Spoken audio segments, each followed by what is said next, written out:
ಭಾಳ ಮುಖ್ಯವಾಗಿ ನಮ್ಮ ರಾಜ್ಯದಲ್ಲಿರ್ತಕ್ಕಂಥ ಗಂಭೀರ ಸ್ವರೂಪದ ಬರದ ಪರಿಸ್ಥಿತಿಯನ್ನು ತಮ್ಮ ಜೊತೆ ಹಂಚಿಕೊಳ್ಳೋದಕ್ಕೆ ರಾಜ್ಯದ ಜನತೆಗೆ ಗೊತ್ತಾಗಲಿ ಅಂಥೇಳಿ ನಾನು ಕರೆದಿದ್ದೇನೆ. 1976 ಆದಮೇಲೆ ಜೂನ್ ತಿಂಗಳಲ್ಲಿ ಇಷ್ಟೊಂದು ಕಡಿಮೆ ಮಳೆ ಆಗಿದ್ದಿಲ್ಲ. 76 ನಂತರ ಜೂನ್ ಆ್ಯಾವರೇಜ್ ಅಷ್ಟು ಕಡಿಮೆ ಮಳೆ ಆಗಿದೆ. 23ನಲ್ಲಿ ಸ್ವಲ್ಪ ಜುಲೈನಲ್ಲಿ ಒಂದಿಷ್ಟು ಮಳೆ ಬಂದಿತ್ತು 2023ನಲ್ಲಿ. ಆದರೆ 76ನಿಂದ ಜೂನ್ ಆ್ಯಾವರೇಜು ಇಷ್ಟೊಂದು ಕೆಳಮಟ್ಟಕ್ಕೆ ಹೋಗಿರಲಿಲ್ಲ. ಜೂನ್ 1ರಿಂದ ಆಗಸ್ಟ್ 26ಕ್ಕೆ 666 ಮಿಲಿಮೀಟ್ರ್ ಮಳೆ ಆಗಬೇಕಾಗಿತ್ತು. ನಮಗೆ expected Reigns on on average 666 millimetre. ಆದರೆ ನಮಗೆ ಈಗ ಆಗಿರ್ತಕ್ಕಂಥದ್ದು 465 ಮಿಲಿಮೀಟರ್. ಅದು ಕೂಡ ಎಲ್ಲ ಸ್ಪೊರಾಡಿಕ್ ರೈನ್, ಕಂಟಿನ್ಯೂಸ್ ಆಗಿ ಎಲ್ಲ ಕಡೆನೂ ಆಗಲಿಲ್ಲ. Against 666, we have received only 465 millimeters. Interior Karnataka, ಒಳನಾಡು ಕರ್ನಾಟಕದಲ್ಲಿ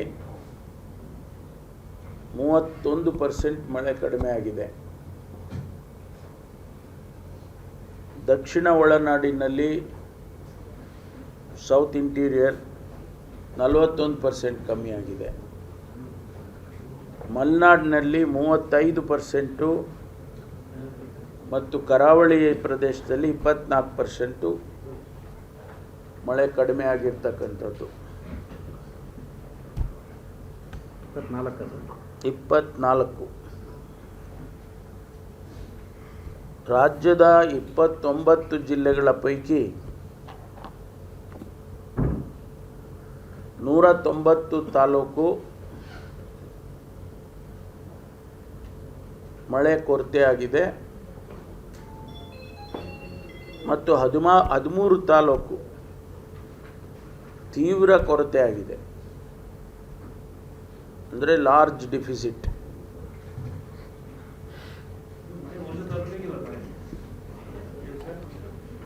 ನೂರ 90 ತಾಲೂಕಲ್ಲಿ ಕೊರತೆ, ಅಂದರೆ ನಾರ್ಮಲ್ ರೈನ್ಫಾಲ್ಗಿನ್ನ ಕಡಿಮೆ ಆಗಿರೋದು. ಅದರಲ್ಲಿ 13 ತಾಲೂಕಲ್ಲಿ ಸಿವಿಯರ್ ಆಗಿದೆ. ನಮಗೆ ಈಗ ಬರಪೀಡಿತ ಪ್ರದೇಶ ಅಂತೇಳಿ ಘೋಷಣೆ ಮಾಡಬೇಕು. ಅದಕ್ಕೆ ಒಂದು ಮಾನದಂಡ ಇದೆ.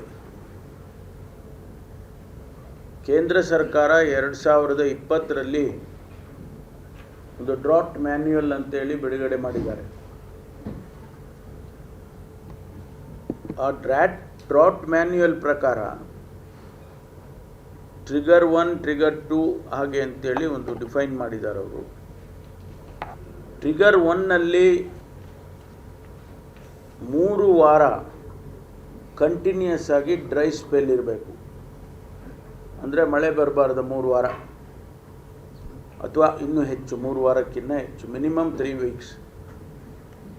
ಅದನ್ನು ಕನ್ಸಿಡರ್ ಮಾಡಬೇಕು. ಟ್ರಿಗರ್ 2ನಲ್ಲಿ ಬಿತ್ತನೆಯ ಪ್ರಮಾಣ, ಸೋಯಿಂಗು ಪರ್ಸೆಂಟೇಜ್, ಬೆಳೆಗಳ ಸ್ಥಿತಿಗತಿ, 3ನೇದು ಮಣ್ಣಿನ ತೇವಾಂಶ, ಸಾಯಿಲ್ ಮಾಯಿಶ್ಚರ್, 4ನೇದು ಅಂತರ್ಜಲದ ಪ್ರಮಾಣ, 5ನೇದು ಕೆರೆ ಕಟ್ಟೆಗಳಲ್ಲಿ ಮತ್ತು ಅಣೆಕಟ್ಟುಗಳಲ್ಲಿ ನೀರಿನ ಪ್ರಮಾಣ. ಈ ಪ್ಯಾರಾಮೀಟರ್ಸನ್ನು ನೋಡಿ ನೀವು ಡ್ರಾಟ್ ಅಫೆಕ್ಟೆಡ್ ಏರಿಯಾ ಅಂತ ಡಿಕ್ಲೇರ್ ಮಾಡ್ಬೋದು. So I repeat, drought affected area ಅಂತ ಡಿಕ್ಲೇರ್ ಮಾಡೋದಕ್ಕೆ ಕೇಂದ್ರ ಸರ್ಕಾರ ನಿಯಮಗಳನ್ನು ಮಾಡಿದೆ. 2020ರಲ್ಲಿ ಡ್ರಾಟ್ ಮ್ಯಾನ್ಯುಯಲ್ ಅಂತೇಳಿ ಅವರು ಪ್ರಕಟಣೆ ಮಾಡಿದ್ದಾರೆ. ಅದರ ಪ್ರಕಾರ ಕಂಟಿನ್ಯೂಸ್ ಆಗಿ 3 ವಾರ ಅಥವಾ ಅದಕ್ಕೂ ಹೆಚ್ಚು ಡ್ರೈ ಸ್ಪೆಲ್ ಇರಬೇಕು. ಬಿತ್ತನೆ ಪ್ರಮಾಣ, ಬಿತ್ತನೆ ಬೆಳೆಗಳ ಸ್ಥಿತಿ, ಸಾಯಿಲ್ ಮಾಯಿಶ್ಚರ್, ಅಂತರ್ಜಲ ಪ್ರಮಾಣ ಮತ್ತು ಕೆರೆ ಕಟ್ಟೆಗಳಲ್ಲಿ ನೀರು ಇರ್ತಕ್ಕಂಥದ್ದು ಹಾಗೂ ಅಣೆಕಟ್ಟುಗಳಲ್ಲಿ ನೀರು ಇರ್ತಕ್ಕಂಥದ್ದು, ಇದು ಪ್ಯಾರಾಮೀಟರ್ಸು. ಈ ಪರ್ಸೆಂಟೇಜ್ಗಳನ್ನು ನೋಡಿಕೊಂಡು ನಾವು whether this particular area is to be declared as drought affected or not ಅಂತ ಹೇಳಿ ನಾವು ತೀರ್ಮಾನ ಮಾಡ್ತೇವೆ.